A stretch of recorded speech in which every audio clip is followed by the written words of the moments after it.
ሰው ከክርስቶስ ጋር የሚኖርበት ቀን ይናፍቃል። ይሄ እኛ ያለው በእኛ እጅ ነው። ቤተክርስቲያን መከራ ውስጥ ናት። በገንዘብ ሰው ይታረዳል። በገንዘብ ካህን ይሸጣል። እንዴት ነው የምናደርገው? በክርስቶስ ቤት ውስጥ እሱ ደሙን ያፈሰሰለት ሰው ይታረዳል፣ ይገደላል። እየተሰደድን ነው።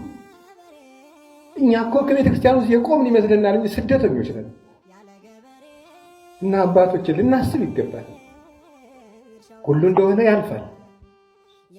የበላም እንዳልበላ ይሆናል። የለበሰም እንዳልለበሰ ይሆናል። ነገ ክርስቶስ ሁሉንም እንደ ስጦ ያሰጠዋል። ቤተ ክርስቲያን ውስጥ ሰላም ያስፈልጋል። እኔም ብለው ይሄን ነው ክርስቶስ ለቤተ ክርስቲያን ይዞላት የመጣ ነገር የይቅርታ ደም ነው። ዓለም የሚቀድስ ደም ነው ይዞ የመጣው። ካህን እጆቹ ይቅርታን ያፈሳል፣ ይቅርታን ያንጠበጥባል።